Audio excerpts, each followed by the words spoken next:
Hi everyone, and welcome to the September Data Dialogue as part of Smart Cities Week, Australia New Zealand 2020. My name is Adam Beck. I'm Executive Director of the Smart Cities Council for the region here in Australia and New Zealand, and delighted to have online with us for the next hour and a half a fantastic lineup that I'll be introducing in a few moments. However, I'd like to share a couple of quick notices and also some housekeeping issues before we kick off. For our delegates that are online at the moment, you're all automatically on mute. However, your voice can be heard, and we certainly encourage you to use the Q&A function in your control panel. You can see it up there on the screen, how you can access it.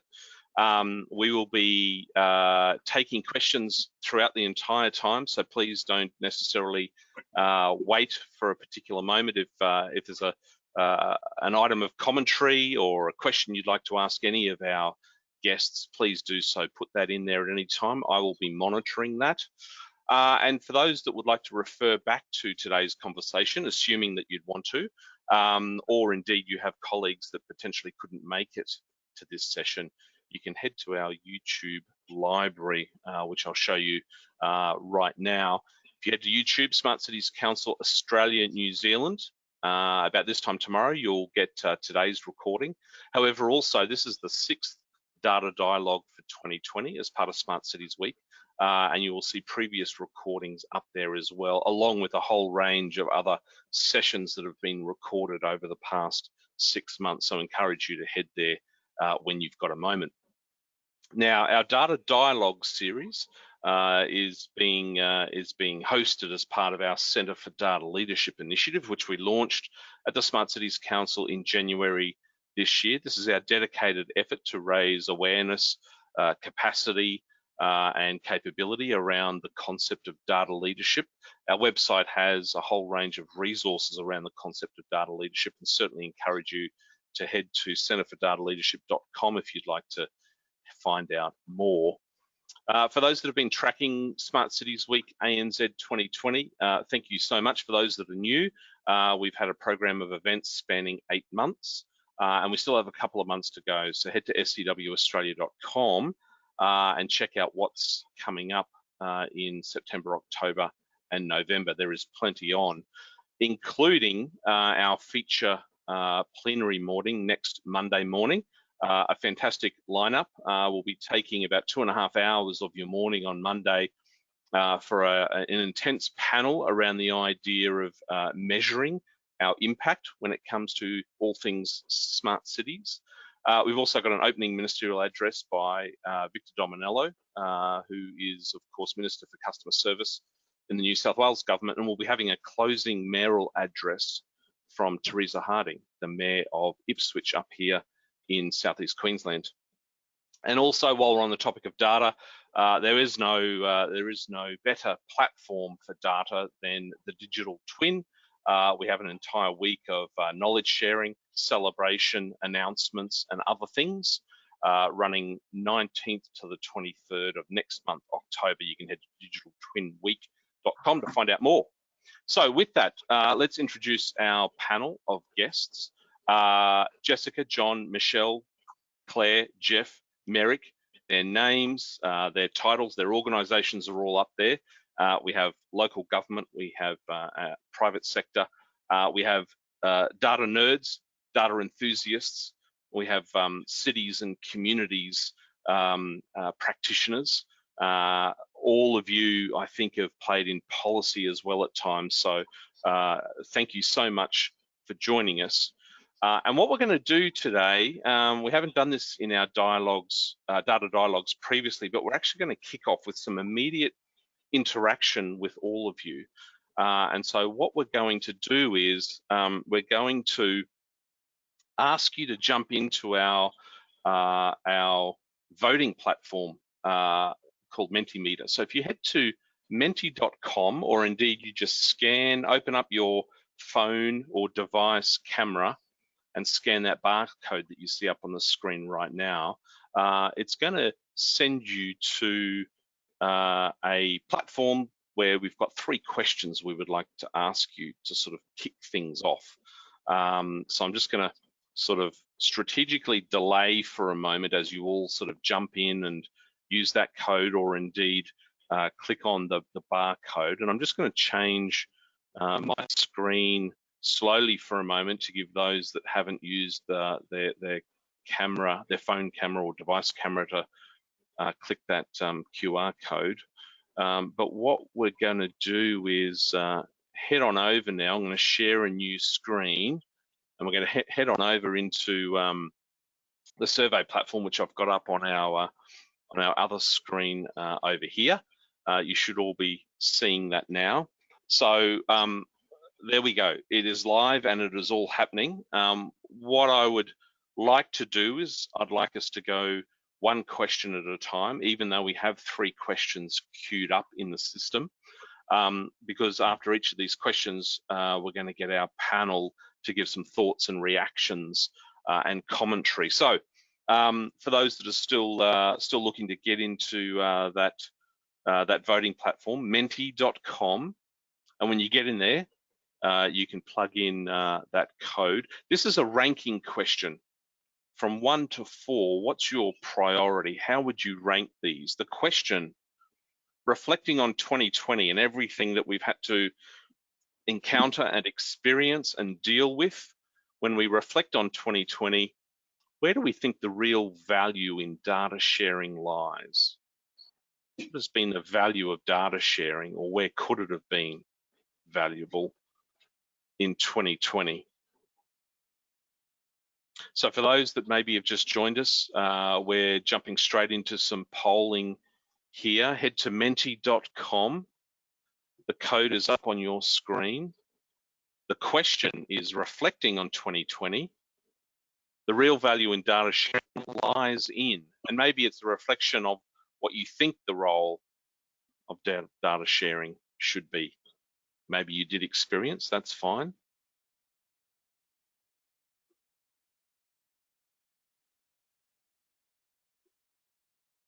Okay, as the votes keep coming in, we're seeing sort of some clear rankings going on there. Can I turn to my panel friends? Any initial thoughts or reactions or comments that come from what you see? We're not seeing a strong interest in helping save taxpayer money at the moment, but certainly in helping solve wicked complex problems, whether they be social, economic, or health related. Any surprises there? It's not surprising that that's front of everyone's mind in 2020, frankly.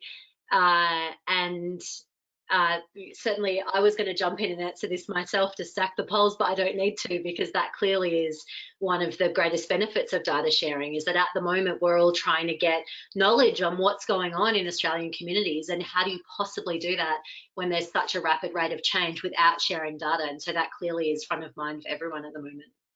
Yeah. Can I quickly add there that solving complex problems is, of course, one of the most important things about data, but hardly anybody's solving simple problems with data yet. So, you know, it is a bit of a journey, and there's no question that all of these issues are really important, but I think it sort of reflects what is an enthusiastic belief for the future, rather than what actually is going on today, because I think most people are relatively immature within their business of using data really effectively yet. And I think we're going to be seeing all of these things become stronger and stronger over time. I'm not sure that everybody's really there yet, though. Can I ask John or Claire, our local government representatives, what your general thoughts are here? But you can see what's come up third there, which is data sharing for the purposes of directing investment for stimulus. Is there anything you can share around how data may have played a role in allowing you to direct the relevant grant programs or stimulus that you may have been administering during the peak of COVID?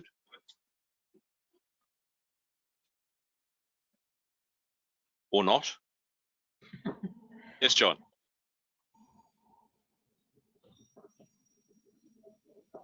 You're on mute, John.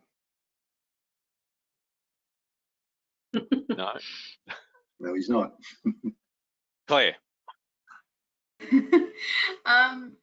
Yeah, I suppose I think we moved so quickly that any sort of stimulus wasn't really based on any pure data. And I think that comes from the fact of not having data in the first place around the particular things that we wanted to know. And I think we're still struggling to find, to even access the data. I know in previous sort of conversations around COVID and data, we've all sort of said, oh, it'd be great to know when which businesses are open, which ones closed, you know, all that sort of detailed information that we don't have access to, and it's somewhat particularly challenging in regional areas like ours, where a lot of businesses weren't actually online prior to COVID as well. So the kind of that invisible data set and the effort to collect that data set can be quite challenging. But I do agree with, yeah, the solving the complex problems. Everyone, you know, holds data up that's going to help us solve these problems. But Jeff's right, we're not even using it usually for simple problem solving, just simple, straightforward decision making. So there's definitely, I think, this year's really highlighted to everyone, or woken everyone up going, data is really important and really useful. And hopefully that'll trickle through and change some practices for the future. Yeah. Okay. John, did we get you back or not verbally? No. Okay. So Adam, if I could just have Merrick, yes, make a comment. I really appreciate that feedback from Claire, because it is important in the service of everybody who's kind of joined and, you know, wants to know where everybody else is at, to recognise that is the challenge. And I think that illustration from Claire highlights the important difference between where we are at best looking at data as kind of a reactionary resource that we may turn to occasionally when there's kind of a vacuum of other more logical, easier options, as opposed to being data driven, which means we are perpetually saturating in data insight generation to inform, you know, our constant activity across every part of the organisation. I think COVID probably has contributed significantly to the fact that the complex problems has come first. And I feel and have felt for some years that most people anecdotally, sort of deep within themselves, feel like the value that we've extracted from within the silos that we've built to help ourselves understand and deal with the complex world is diminishing. And much of the value that there is to be extracted in the future is now between those silos, and that inevitably speaks to those complex problems. yeah. I think you've touched on there, not only you, Merrick, but also Jeff and Jess and Claire, some issues that relate to now our second question that's going to go up there around sort of what do we think our biggest barriers are. And what I've done here is I've given our audience three kind of options here, and I've tried to sort of keep it clean and summarized. I've said of the biggest barriers, which one would you pick? We don't value data, right? So that's sort of a data culture, availability of infrastructure and process kind of response.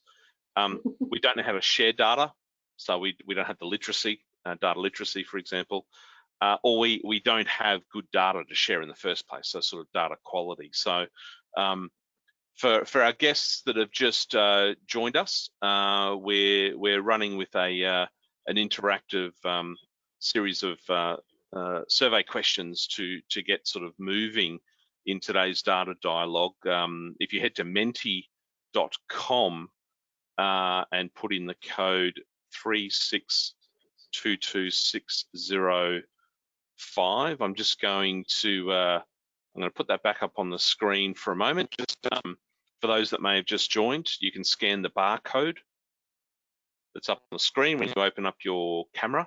The link will come up. We should all be familiar with that now, checking into certain establishments during these interesting times. Or you can head straight to the website, open up a browser, menti.com, and there is the code there.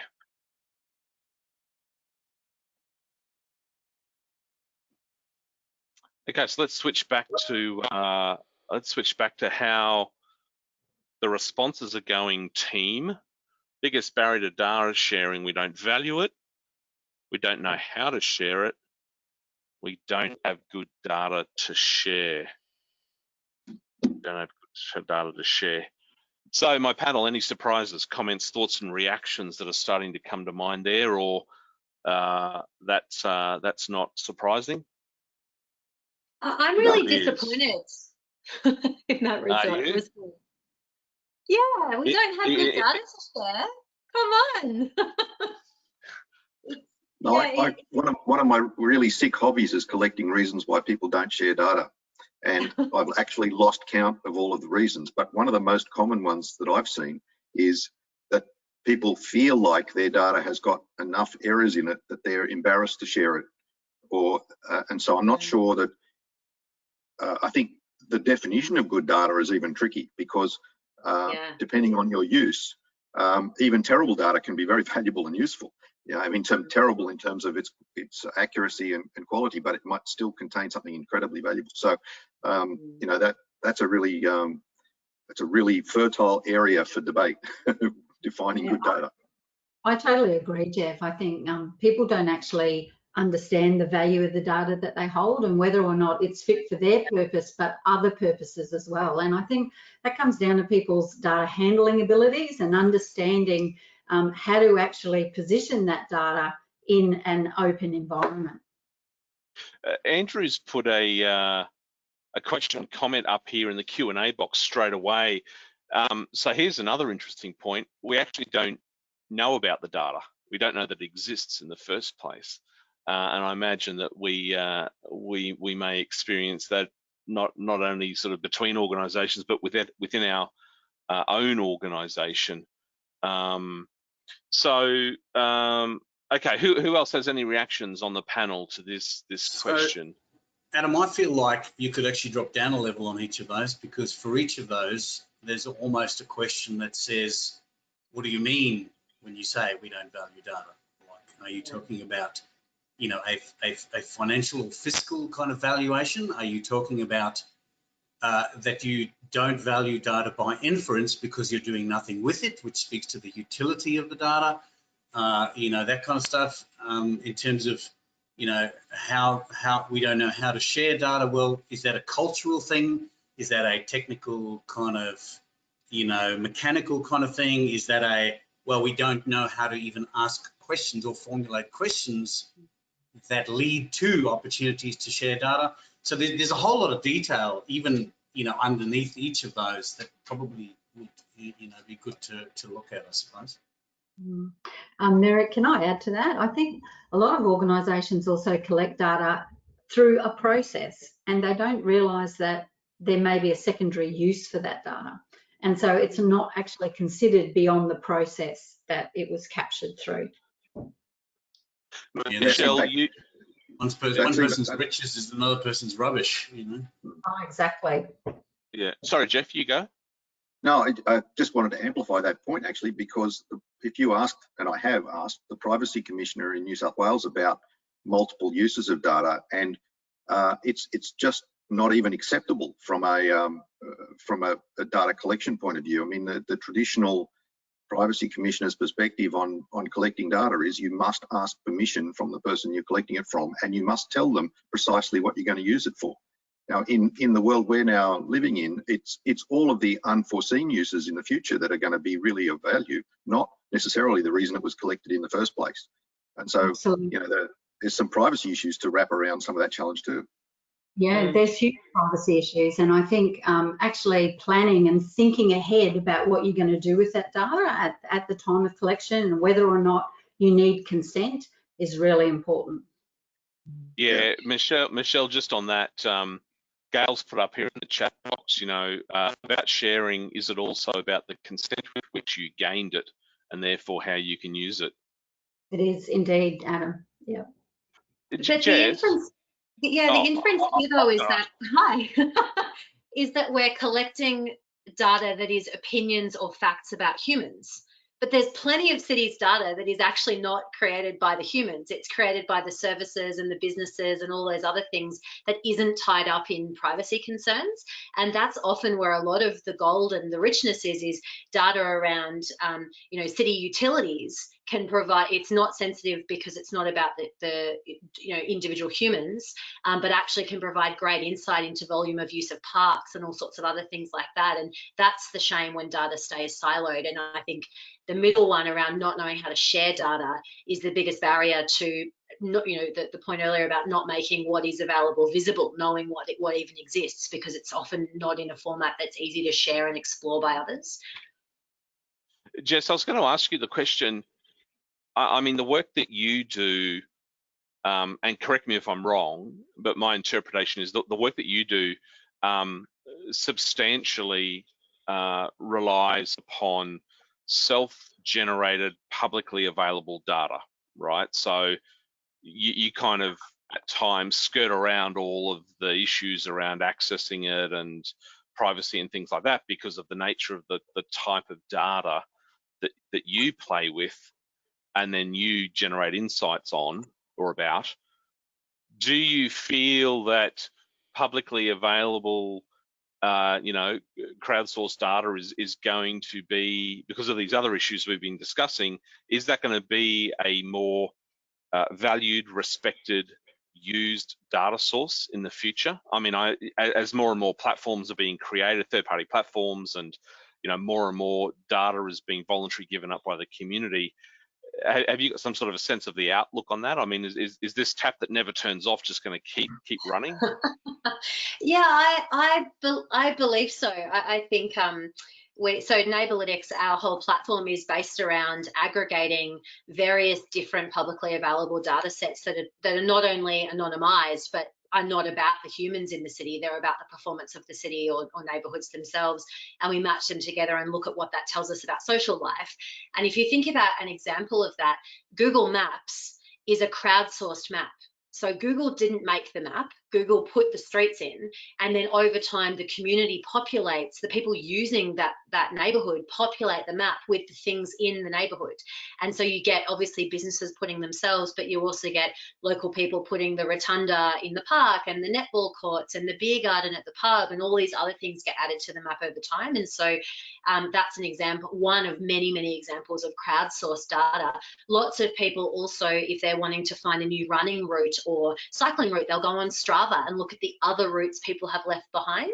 Now, sure, there is personal information attached to those, but it's not the personal information that's valuable. It's the routes that other people in your neighborhood have created about where to go cycling and running. And those are amazing resources for city makers to think about how to plan the city. And that's what we look at. Now, what's fascinating around COVID is that, particularly because I'm stuck in Melbourne, there's less outdoor activity, but so much more online activity. So we're seeing these data sets go through the roof in terms of how much engagement there is with them. And to the earlier question around wanting to use data sharing at the moment to understand and solve complex problems, we're seeing that as a brand new phenomenon of 2020. A year ago, our clients weren't trying to solve complex problems with data because there was too much cynicism about where it came from, whereas now there seems to be an understanding that we're in a digital world, people are living digitally, and so these data sets are a really great source to understand complex things that are going on. So I think we're right at the beginning of the uptick of this right now in terms of it being not only the tap turning on full, you know, spurt, but also the industry accepting that this is how we're going to make decisions. Can I invite any of our other panelists to make comments or reactions around this type of data that we're talking about here that we've just discussed with Jeff? Adam, I think it's going to be interesting. I think there's a fair chance that we're almost going to have to go backwards in some respects in order to go forwards. If you look at what's happened with open banking and the consumer data right around that, many people would say that that is the first step towards consumer level data and consumers being far more interested and aware of data and that it has value and that they should have the ability to consent in a more intentional way than what they historically have, where they just kind of tick a box because they're too lazy to read the terms and conditions. And so if that expands there might be a kind of winding back on the availability of data a little bit whilst that process picks up steam and kind of pace. But I think it will be, if that's what happens, I think that that will inevitably lead to more availability of data, because, you know, the point of consent is two things. One, that there's a principle behind it, that somebody's rights to their own data, which is their own assets, should be protected. But there's another reason for it, and that is that if you're going to scale the practice of using data across every sector, the only way to do that is to remove the fear. And the fear is grounded in the ability, in people and organisations' ability to control what is done with their data. So until everybody is comfortable that they have that consent and the ability to control, you know, arguably you will reach a point beyond which, you know, people won't contribute any more data, because as their awareness of the privacy and the consent issues kind of grows, you know, they might start pulling it back in some way. So we need a systematic way of, you know, making consent, you know, kind of something that is embedded into the systems and the fabric of how data is used, so that everybody's confidence in the system and their ability to control, you know, their own rights over their digital assets is maintained. Claire, can I ask you, as a representative of a local authority, does this type of data play any particular role in the work or decisions that you're involved in? Not so much in smart cities yet, but it has. I've been having conversations about it, particularly with teams around, yeah, looking at the, you know, post-COVID, the use and the feelings around our particular town centres and assets and things and new things we're doing. I know the comms team uses a lot of sort of more the sentimentality side of the social media side of things, and also trying to look at the other tricky area they're all trying to look at is tourism, and trying to understand how people out of area are reacting to things. It's the sort of data that I think for some local governments, they might be a bit nervous about it. It's more where it's coming from and how it's being retrieved, I suppose, and they just want to to be sure that everything's above board when that's happening. But I think for you know, for local government, the more we know about how our community is feeling and what their needs and wants are, it's great if they can communicate with us about that. And one of the tricky things, I think, is trying to access a broader audience than just the regular people who are particularly loud, whether it be in the real world or online. It's trying to find the other people who are just, you know, who might comment occasionally. As Jess is saying, you know, in Melbourne, it sounds like, you know, more and more people are online because they're all locked inside, and that might be, you know, for a whole lot more people who are going to be more engaged online than there is right now. But yeah, it's definitely useful data, and I think it plays a role. But yeah, obviously everyone's always very concerned about meeting privacy, and ethics obviously comes into it. You might comply with every law under the sun, every regulation, but as soon as it's felt that it's just not ethical by the community, then you're in big trouble. Claire, I'm going to come straight back to you with another really good question, and then I want our panel to sort of give me some thoughts on this one as well. Gail's put up a question around, isn't there a concern about understanding who is not contributing to sort of this type of data? And do we need to start to plan without a full picture of those who may already feel marginalised? You know, so not everyone is necessarily contributing to that type of data. Are there concerns there about those, you know, maybe more vulnerable populations that don't have access to be contributing that type of data? Is that an issue? I think for everyone, no matter what community engagement, you talk about anyone in community engagement over years and years and years, everyone has always struggled getting a representative sample of people involved in any sort of engagement, and understanding that council is getting. It used to be, you know, there wasn't enough online engagement, so we didn't get that certain group. Now it's, you know, you talk about the time poor or people who just don't have access to online, you know, let alone time to physically show up at something. I think it is always a concern.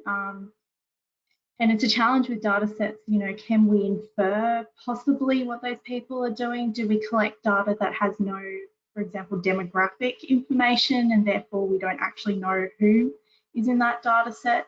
You know, it is a challenge, and yeah, we'd love if, I mean, in some ways you think about, you know, Big Brother 1984, if we had tracking on everyone and knew everything about everyone in our cities, it'd be an amazing data set, but probably not the most ethical and not the thing people would be comfortable with. But from a data perspective, it'd be amazing. We just know everything and, you know, have a really clear set of data. I think it's a lot of work for cities to get a high percentage of proportion of their population engaged in civic matters. So yeah, it's an ongoing challenge. I think everyone's still trying to crack how to solve it. Yeah. On this issue, marginalisation, those with a voice or not, with respect to data and contributing or generating. Other thoughts from our panel? Yeah, I'm going to throw in an interesting curveball here, or I find it interesting anyway. There's already more things connected to the internet than there are people, and that is going to explode over the coming years, to the point where the things that are being connected are going to provide us with more useful data than the people are. So it's going to be really, really interesting to be able to infer and link data together about people in the community that perhaps aren't directly connected themselves.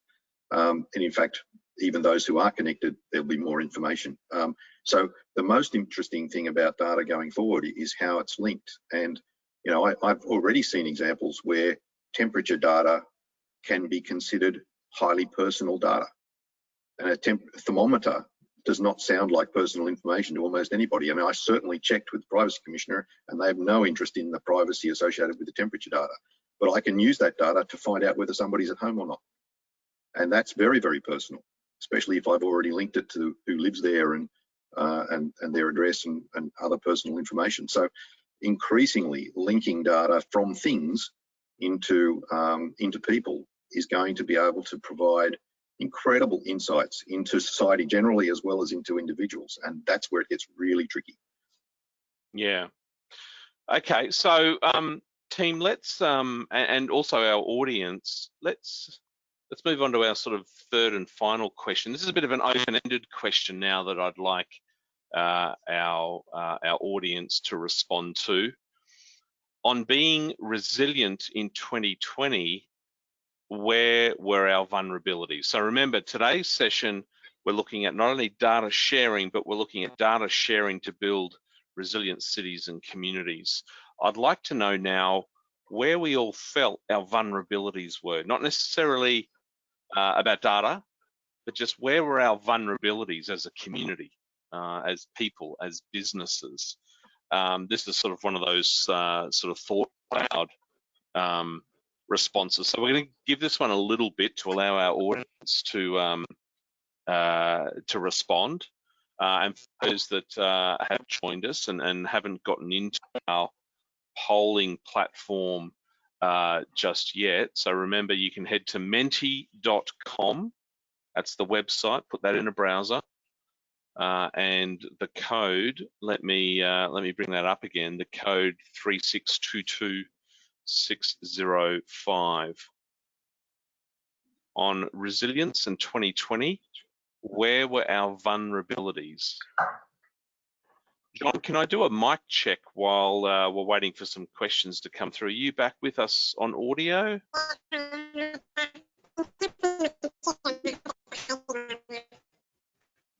Okay.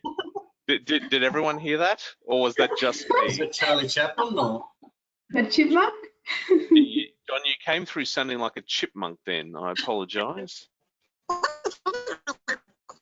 Yeah, no, we've got John the chipmunk there. I don't know what is happening with your sound. But Michelle and Jess and Claire find it very funny, and Merrick. Right, we try this again. Is this a version of John? We've got you back, John.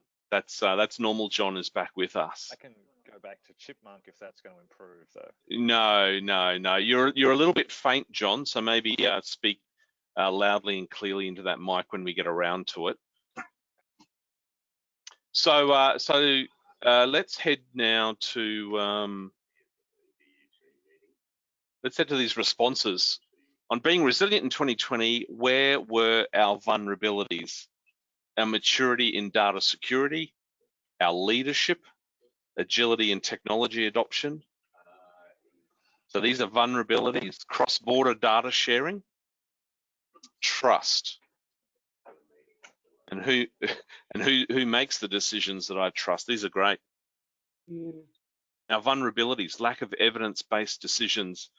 Panel, the floor is open for you to pick up any of these responses and wrestle any thoughts to the ground. Too many leaders. Go for it, John. So there's a utopia that sort of says that if we have all the data, ipso facto, perfect decisions are made, life is better. But we skip that nasty bit in the middle where humans get involved, perceptions and biases, established vested interests. I think there's another jump in the caliber of the conversation, which says, like, we could have all the data in the world, as Jess says, there's almost a surplus of data, but maybe what we are lacking is that process which takes meaningful data to inform a good decision that we all support. It's the politics, it's the policy, it's the money, it's the allocation. We know what the temperature is outside, but why didn't I bring my jacket? We know that we've got social and economic and financial issues, but why didn't we make the right decisions? There's not an answer here. I'm just opening that there's that nasty human bit in the middle of people polluting what would otherwise be a well-guided data outcome. It's interesting you say that, John. When I look at some of these responses that are coming up on the screen, which are excellent, in many instances, you know, under the banner of our topic today, data sharing for resilient cities, a lot of these responses in here, I can't help but sort of say to myself, even if we were sharing data, it's humans that are sort of, they got their fingerprints on sort of these kind of outcomes that aren't necessarily sort of optimum. So I think that's a really good point. Can I just make one quick comment there as a background to this? Do you realise that sharing COVID data between the states of Australia, which is now happening fairly seamlessly every single day, is actually the very first time that data of any kind has been successfully shared between states ever in the history of the country? Can you find that amazing? I am truly floored by that, but I believe it is true. Yeah, well, Jeff, speaking from personal experience, I stood in front of a state government in November last year and had 68 people in the room from 9 departments, and even within their state government, they had never before been able to share data between the departments. And I can tell you that and I just wanted to finish that statement by saying that I know that the New South Wales government's data, COVID data, gets analysed for personal information every single day, going through some very automated, very sophisticated algorithms that were developed over the last 3 years of effort. And it's only been through that mechanism that data is being shared at all. And it is complex. And in fact, part of the comment I was going to lead to here was when you want to tell the public about stuff, you have to make it simple. Sadly, none of this is simple. And so there is a really challenging link between the complexity that we have to deal with and the desire to deliver a simple message. There's a really tough thing there. John? Could I challenge that respectfully, Jeff? Please. Taxation data absolutely gets shared. I arguably the stock market is one of the most complex data spaces that we have. We navigate that well. I would support your observation that this kind of data for COVID we haven't dealt with before, but we cracked the nut, as you've indicated, relatively quickly. We got on top of it. I think humans have an amazing ability to solve complex problems once it's really put in front of them and we have to solve it. We've solved complex ones before. This isn't the first difficult problem, and it won't be the last pandemic. No, but I think, I mean, look, I'm not disagreeing at all. I completely agree with you, John. There's no doubt about that. But what is interesting is that even the simplest of data is represented in the media in a way it's really, really messy. I mean, even if you just take the daily data that we get from each state to say how many people were tested and how many people were positive, the data on how many people are tested and the data on how many people are positive are not even from the same day. They're a day apart, but every journalist in the country reports it like they're the same data, and therefore represents that as effectively, if they do it at all, a percentage from the tests to the result of positive. Now, that is completely false data. You know, today's measurement is tomorrow's result, and nobody I have seen in the media on any channel, on any broadcast medium, has actually said that out loud. And that's a very, very simple but highly misleading bit of misinformation. So can I ask, is it better to have imperfect data and wrestle with the imperfections, or none at all? I completely agree, yeah. Okay, so let's just take stock here for a moment. In some ways, this is our 6th data dialogue, and it at times gets a little bit like Groundhog Day. I feel like I'm being confronted with the same depressing challenges every time around data, which is usually sort of, you know, we don't value it, there's no leadership, we're not using it to make better decisions or linking it to outcomes. And I kind of feel like I don't want to be back having the same conversation around data in the next 2 years. So let me break down a couple of things. So panel, first of all, 2020 was 2020 and it's still happening. Is there any sense that over the past 6 months, we as a nation, I've only got Australian representatives on the line here, but we as a nation in Australia have made some progress in data sharing for good outcomes? Jeff, you obviously sort of made that statement before, which, you know, is what it is. I assume that's a positive outcome. What else does the panel want to share? Did they see anything? Did they hear anything? Are you feeling more optimistic about data sharing to help solve wicked problems and generate outcomes than before we entered COVID? Where are you at with how we as a nation have advanced or not? Has anyone got any thoughts or comments? Are we in a better place? It depends. Again, are you talking about, have you seen people sharing data who haven't shared data before? As in, for example, yeah, I saw somebody from one government department give another government department some data on a USB stick, maybe, you know, or are you talking about, I've seen some outcomes that have come partly as a result of the fact that organisations who have never shared data before are now sharing data, which I think is. My question was, do you think we as a nation have moved forward in data sharing for solving problems and better outcomes in 2020? I think so. I think it's a bigger part of the conversation in the last 12 months than it was in the 12 months before that. It's definitely heading in the right direction, no doubt. I agree, and I also think that 2020 has forced decisions. I think 2020 has opened up new opportunities for people to think differently, because they have had to think differently about what they can do, and data has been a really big part of that. Sorry, Jess, you go. I wholeheartedly agree, and I think the biggest shift I've seen is the attitude change in wanting to consume data to learn more. And I've observed that when in contexts where data is not being used, it's often because people are falling back on their own or others' expertise or past experience.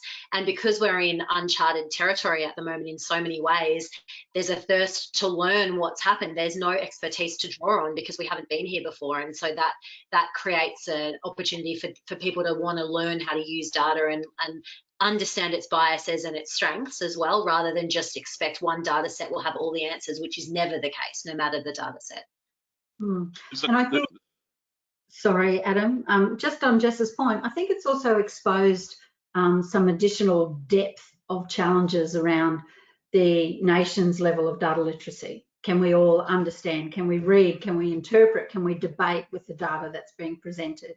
And Jeff, that goes to the journalists that are publishing that data. Do they have the level of literacy that they need to be able to represent the facts to the nation? But it also highlights challenges around ethical considerations and how we are now using data. There's a scrolling one in here that's caught my eye. It's coming up right now on the left. That's really caught my eye a couple of times in terms of our vulnerabilities. A lack of focus on economics and the links to mental health. I mean, if 2020 hasn't given us so many, opportunities, reasons, justifications, I don't know what year is. Is that a real Achilles heel of us in terms of linking data, valuing it, making decisions, and linking it to outcomes? Yeah. I think John was trying to say something. I wasn't quite sure whether he got the floor. No? I'll jump in though. I think John's on mute. Well, while he sorts that out, well, I think what everyone sort of realised is we should value data a lot more. And actually, in terms of value data, I sometimes interpret that for people as actually collecting data. So, because in some cases you might not even be collecting the data you actually need for certain things. Two, it's valuing data that you have as well. And then linking it to outcomes, not having data just sit there on a shelf, not doing anything. How are you getting any value out of it when it's sitting there? And so I think that the whole data literacy, data practice, in particular in local government, has really come to the forefront for a lot of people, and people are going, oh, this is actually important. We need to do something with this because it will help us in delivering services and helping our communities. And if we don't have that data, then, or know what to do with it, then how do we, it's like there's a hole, there's something missing there. I think that's been highlighted through this whole experience.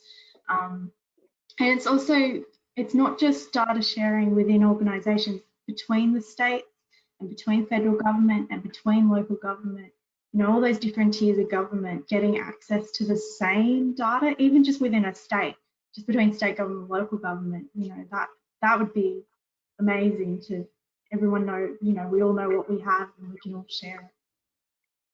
John, are you back with us on audio? Did you have something to say? Yes, I can hear you. I just wanted to expand on Claire and Jeff's point about where the data goes. So, the data creates information, information informs decisions, decisions hopefully get us ahead of the curve and we start exercising wisdom. Arguably, we have a wisdom shortage, perhaps not a data shortage. So this goes to the data scientists and the narrative about how we shape decisions, how we share decisions. We've never been more connected. Obviously, today's a good example. We've never been more connected than at this time. And perhaps we're just learning to have the tools keep up with the challenge. Yeah, absolutely. There's a question up here from Georgie. I agree that it's a little bit of Groundhog Day, but I believe as a sector and certainly for us as an organisation, Georgie's in local government, will be much more advanced in the next 12, 24 months, and within society, believe that COVID-19, like Jess has said, has normalised data collection and will catapult growth. So here's a question based on that and our intuition that sort of 2020 has given us a potentially a new perspective or, you know, value on data. Put your policy making hat on for a moment. Put your policy making hat on for a moment. The PM calls you up and you're part of a sort of a SWAT team to develop a new national data strategy. And you've now got a seat at the table. Like all ministers, you've got sort of 25 words to share your views and ideas and recommendations. What type of issues would form your advice to the government in them developing a national data strategy? The floor is open. I'm happy for anyone to go first. Adam, I'll go first.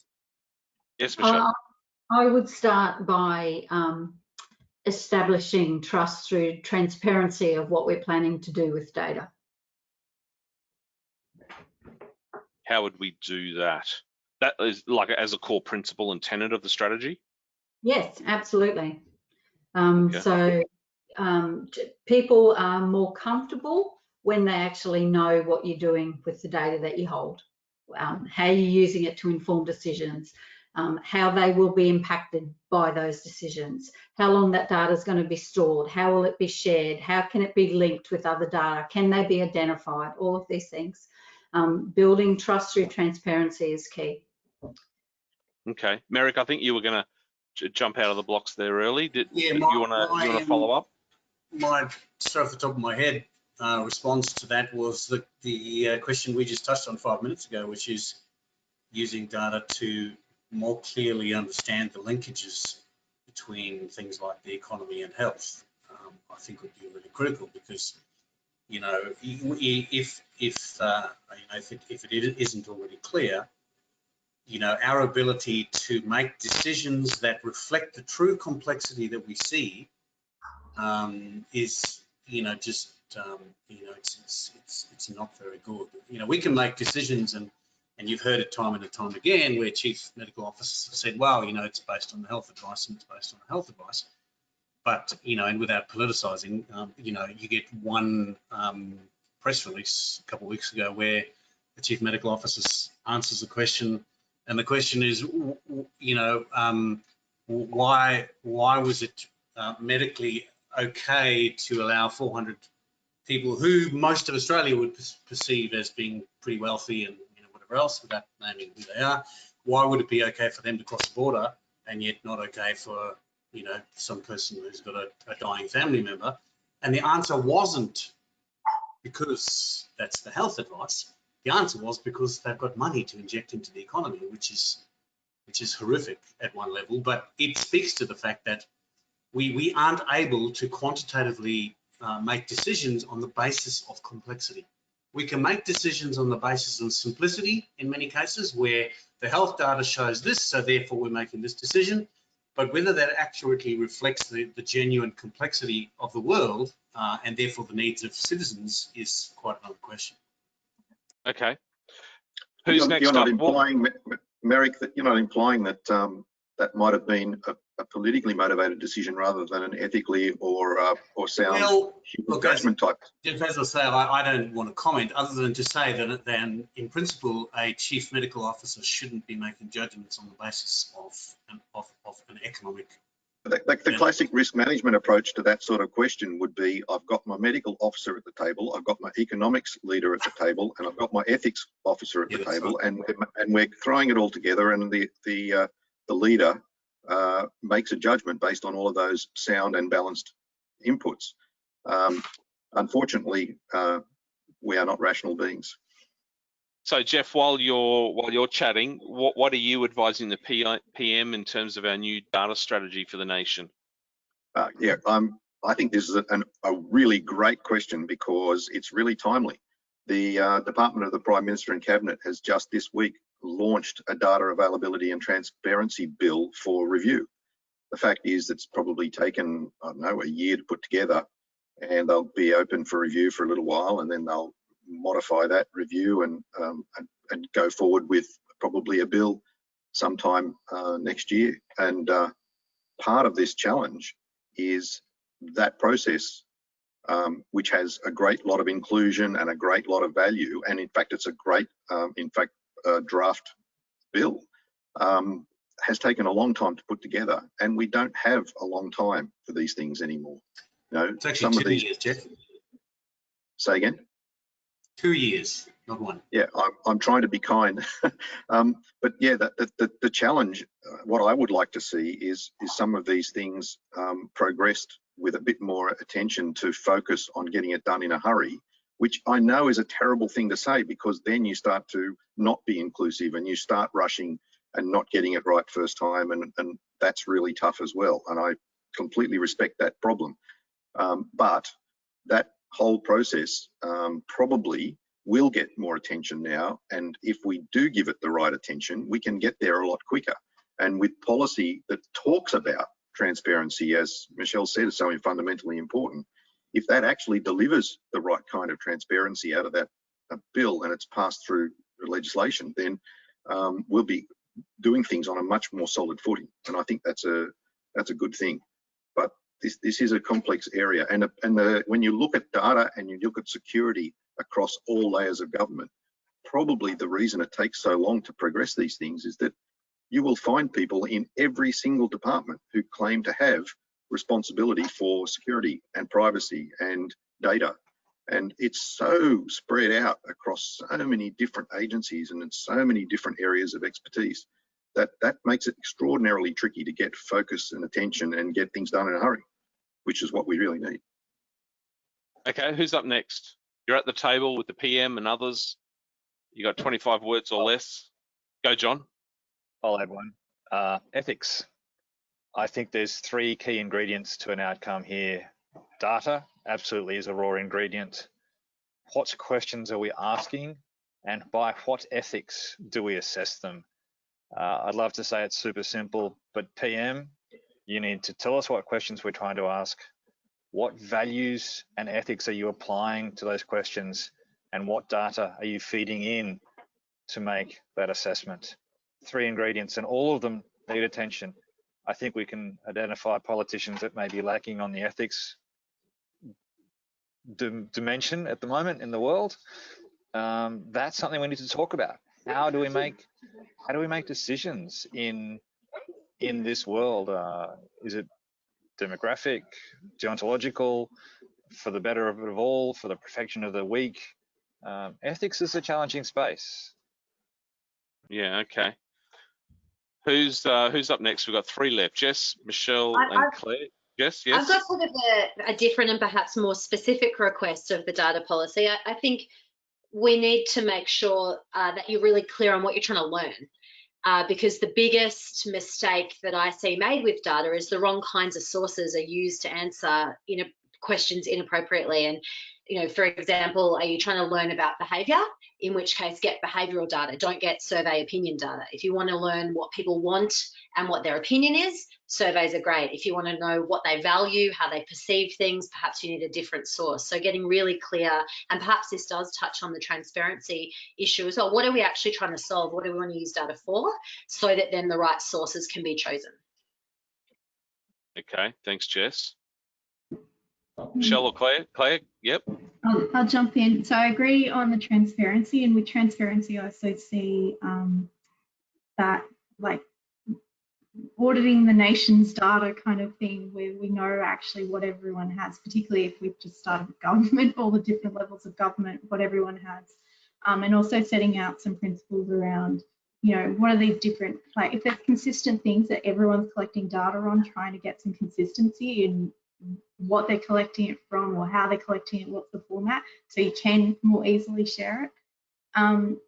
And the other aspect I think that's really key is we touched on earlier is the data literacy of the community, side by side with digital literacy. It's becoming such a big thing and such a critical thing for people to understand. As we value data more, people need to know how to use it. Yeah, okay, thanks. Sorry, Michelle, I did know that you'd shared your views earlier. Okay, thank you. Can I just throw in one more tricky one? Yeah. The idea that the Prime Minister, the government, whoever you want to name, needs to be good at describing why it's so valuable to the community. At the moment, it feels like it's a bit scary. I think the value proposition for things, if you can describe where the benefit comes from, you'll almost certainly get universal support if it's considered universally beneficial. And we've not seen very good descriptions of, we need to know this so that we can give this benefit. And without the benefit statement or the business case effectively, it's very hard to get buy-in from the public generally. You know, there's lots and lots of reasonably easy to describe benefits that come from knowing more about people. And I think John's example of the tax is a great example, actually, because you know, your tax form gets almost completely populated automatically now, and you think, well, gosh, they know an awful lot about me, and that's scary. But the value proposition is, it takes me 5 minutes to do a tax return instead of 2 days. That's a huge benefit, and that's a great value proposition that everybody has embraced, pretty much. So selling the concept and telling the value proposition, I think, is really critical. I think, Jeff, that's... So the federal government actually realised the value in data sharing. For that purpose, yes. Okay, for that purpose. Sorry, Merrick. I was just going to say that's kind of a small piece of a bigger issue, which actually would be my previous comment was just kind of off the top of the head because as you asked the question. But what I would really say is, so who is thinking about data across every sector? No? Because I mean, I haven't read the document that's come out. My guess is, from knowing some of the background, that it's highly centred towards the federal government and its data and what it's going to do with its data, as opposed to laying a foundation for the nation that others can kind of become part of a systematic, programmatic, digital national thing. That's what I don't see. And what I see government at every level doing is the same as everyone else, which is thinking about me and my data and what am I going to do with my data. That's not particularly helpful because the picture I have is that each of our organizations has a kind of a wheelbarrow that's becoming more and more full of data, and each of us is trying to push it up a very steep hill and not getting anywhere in a hurry. What is the national kind of crossing every sector program that needs to be put together? And I would argue there's nobody better positioned than the federal government to do that, to at least take some key steps. That means that everybody across every sector, no matter how big or small, doesn't have to push the wheelbarrow up the hill on their time. Because even data sharing, and this is one of my big things, we're speaking about data sharing, but actually the way we're planning on doing it is still within silos. What we're saying is, we just want to be able to, I want to be able to stay in my silo. I want to just be able to have somebody in another silo toss a bit of data over the fence every now and again when I ask for it. Well, we cannot scale this that way. Right? I've got some really good comments and questions up here in the Q&A box that I want to throw out there. Angela raises a really good one around cybersecurity and breaches, and she's sort of said a couple of things in this comment. You know, cybersecurity is showing us that it's not actually sort of achievable or potentially possible in terms of, you know, data sharing. That's a really interesting area when it comes to the last sort of 6 to 10 months and during COVID. We've had some big announcements with big buckets of money being allocated to it, cybersecurity. And I feel like if only we valued data and data sharing for the good things as much as we valued protecting, you know, sort of interference and impact, you know, that would be a great start. What is that just showing us that at a national level, we're just purely reactive when it comes to data? You know, those incidents are happening now. Let's push money that way. What do we need to sort of do to attract those really big buckets of money? You know, why aren't we setting up the National Data Sharing Agency or the National, you know, Data Sharing Commissioner or something like that? Roger says here, the task force to cut through. John Howard did that very well. What's the killer sort of recommendation here to sort of get some traction, movement, interest, investment? John? Could I put my economics hat on? If you don't value it, you don't protect it. Perhaps if data had a monetary value, then we would protect it, couch it, keep it up to date. Money is look at the stock market. Money is a great way to make sure that things are valued and curated. Classifying public data as a critical national asset, maybe? Can I give you a quick example? I hope this doesn't take too long. The city of Amsterdam decided several years ago that it was going to really get innovative, and it appointed a person to be responsible overall for creating innovation in Amsterdam that was half funded by industry and half funded by the city. And that person, who was given his instructions on how to try and share information very cautiously, found himself unable to share data in his role. And after 2 years, he hadn't achieved any innovation whatsoever. So he went, and he could see his job getting lost. So he went to his employers, the council or the city and the private sector, and said, look, unless I start sharing data openly and not being quite so risk averse as you've all told me I need to be, then I don't see how we can innovate at all. And in the interest of trying to save his job, he said, I'm going to change this. I'm going to share a lot of stuff that you've all said I'm not allowed to share. Let's see what happens. And two really, really important things happened. One was innovation actually started and they were measuring real results. And two, all the reasons they were panicking about risking sharing sensitive data never actually came to fruition yet. So they were seeing enormous value, and because the value was happening in the community, there wasn't the negative side emerging quite so quickly as everybody thought it would. Now, sure, it will over time and things will go wrong, but I think it's an interesting story to be able to say, if you don't share, you don't innovate. And if you don't innovate, then you're not generating the new opportunities that give the justification for the sharing. And all the things you're really panicked about might happen, many of them don't. So you have to rebalance that risk assessment a little bit. And that's my point. You have to get the risk assessment sort of right so that you can share appropriately and not with the inappropriate risk that everybody is kind of really stressing about today. No, not at all. Not at all. Jeff, I like your example. I think the historical period is relevant. Cyber warfare is going to occur. So the ADF is gearing for it.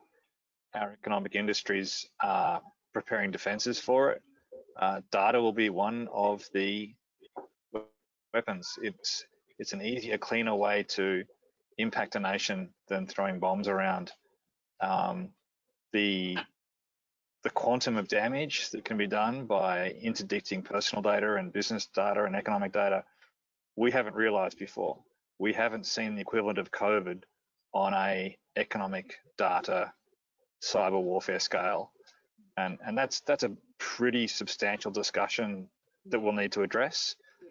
But this is the way to start the topic. It can be used for great good, but it also has the potential for damage that I don't think we've conceived of yet. Yeah, and that risk assessment is a critical value proposition in this, absolutely. Does anyone know if Australia has valued data or valued data sharing? You know, there's the UK National Infrastructure Commission, the value of data sharing, $50 billion to the economy every year. Have we done an exercise like that? Does anyone know? I believe we haven't, but I also believe that study in the UK was actually funded out of the EU, which I think is really ironic. Right. Okay. I want to talk about exchange of data and some work that we're doing at the Bounce Lab, and Jeff and Merrick will be familiar with this given their involvement. This is our initiative to look at how digital and data can help accelerate economic stimulus. So sort of opening data, sharing data, exchanging and collaborating around data. You know, we've been having a conversation around shared data. It seems more hard, you know, every day. So many challenges and barriers that we keep coming up against, as we've been acknowledging.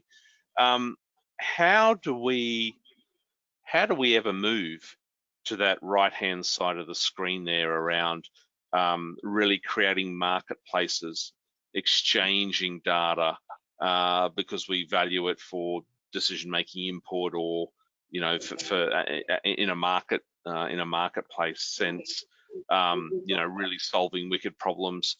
Where are we at with open shared exchange? Are we too fragmented on our data movements and data agendas? We seem to be very sort of reactionary.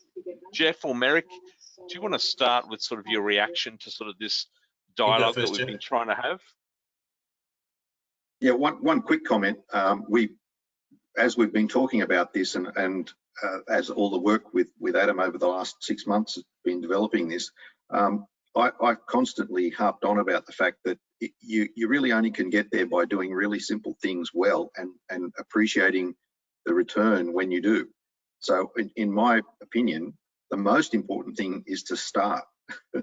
Instead of worrying about all the negative consequences, you start with simple things and you achieve results with simple things that can give you some confidence, some understanding and some learnings, so that things can get more complex and you can handle it. I don't expect anybody can handle an exchange environment effectively until they've learnt how to do the most simple things effectively. I think it is a journey, and we've got to recognise that not everybody's at the sophisticated level yet. We've got to do all the simple things and get some experience with that to start with, and recognise that those simple things can get more complex over time, and that's a good thing. I'd love to hear city examples of simple things that have developed into more complex things, that have developed into more complex things, and have given people confidence to say, hey, this is actually really valuable to our business, and we're getting there. So our topic of conversation today has been not only data sharing, but data sharing for building resilience. Okay, so can we talk about resilience, and is sort of this representation on the screen? You know, we do different things with data. We open it, and for some that's job done. Okay, we'll sort of let everyone else take over. Sharing, and then sort of this deeper idea of collaborating and exchanging. Is there any sense, and I welcome any of the panel guests to give any views around this you know, different levels of moving data and sharing and collaborating around data, and it's linked to building greater resilience in our communities and cities. Has anyone seen anything that gives some evidence or not, or are we just, is this just all hypotheticals, rainbows and unicorns, Jess? Well, I mean, I wouldn't call it rainbows and unicorns, but it's what we are trying to do at Neighbourlytics. And you know, we started using disparate data sources that were publicly available a number of years ago, before there was a conversation around city data sharing at all. And so we had to facilitate that ourselves and collect the data and look at how to match it and truth it and turn it into a greater database. But we do that in service of understanding resilience, and we talk about well-being, citizen well-being. And the reason you need data sharing or diverse data sources to do that is because it's a complex, interrelated issue. And so if you just use demographic data from the census, you're going to miss a whole lot of stuff. If you just use credit card transaction data, if you just use, you know, some of these other data sets that are commonly used in cities, you can't understand the holistic nature of these things. And I think that's particularly what we're learning through COVID. And there was the question on the earlier slide that there is a very specific relationship between economic performance and mental well-being Australians right now, and unless we're looking at data sets related to all of those things, we're not going to see how they link together in a current but also ongoing resilience way. There's certain things happening right now around job loss that are going to have social and cultural knock-on effects in the coming months and years, and you need much more complete data sets to be able to see those things playing out in society. So Jess, you're I'll come to you next, John. So you are a firm believer that greater data sharing and collaboration and exchange can build more resilient cities and communities. So I've got a yes from you. I would say you can't build resilient cities and communities without it. Okay. I would phrase it more strongly, yeah. Okay. John, yes? I'd support what Jess is saying. I think resilient cities need trusted data authors, and Jessica and people like her are a beautiful example of trusted authors. They make value out of the raw materials, and there's numerous others, and that's the resilience. So I can go to somebody and say, look, they're going to have good insights. They're going to treat my data respectfully. So I think trusted authors is a wonderful way to add resilience. And if I have a trusted author, I'll go to them, I'll trust them, and hence the exchange works. I also want to note, I think they should get paid. I think they should be valued by society. I think they should be monetized so that we really value this important asset. Yeah, okay. So Adam, for me, it's even, I mean, that's all, I agree with all of that, but it's even more basic than that. The reality is resilience is like one of those things, for the most part, that we define in terms of what we don't do, right? And so the link between data and resilience is very straightforward, because resilience are all those complex things that cause us pain that we haven't figured out how to solve it. That's resilience in a nutshell. And without data, we're not going to. So it's a fundamental thing. Resilience will never happen unless we understand the problems that cause us to not be resilient and cause us pain, whether it be pain in the form of, economics or well-being or whatever it may be. And the only way to go about doing that, and that's why we haven't seemingly made a lot of progress on those wicked challenges, the child protection stuff, and the energy security stuff, and the water security stuff, and the the linkages between economics and health that we were just talking about, and the sustainability stuff, and there's a long list of them, and we're no closer to understanding them, never mind solving them. It's interesting, actually, you reminded me, American, and you and I have had these conversations before. It's a bit like the internet itself and the telecommunications infrastructure. If you build a cheap internet and it crashes all the time, then you're in deep trouble. I mean, now that society relies on it so completely, the more money that gets spent building the networks and making them more resilient, the more reliable they are, and the more we can continue to depend on it. And that's a positive cycle. The data embedded within our world is only at the beginning of that journey. 20 years ago, the internet was pretty flaky. Why? Because they were just not designed to be the core of everybody's life. There were networks that were designed to be incredibly reliable. Funnily enough, the telephone network used to be one of the most reliable networks that there ever was and ever will be. The internet isn't as reliable as that yet, but it's getting very close now. Whereas 20 years ago, it was a long way away. It's taken us a long time to get to networks that are resilient and work under extreme circumstances and scale. It will take us quite a while to get there with data as well, really. Adam, America, I'm going to go to Michelle next, and then I'll come back to you. Michelle? Look, I 100% agree that data is essential to build resilience. But one thing we haven't discussed across the panel today is the need for great governance over that data, and the governance models that we have that help us determine how we link data, who can link data, who has access to data, all of those things. And I think you have to have robust governance models to build that resilience. Yeah, okay. Merrick?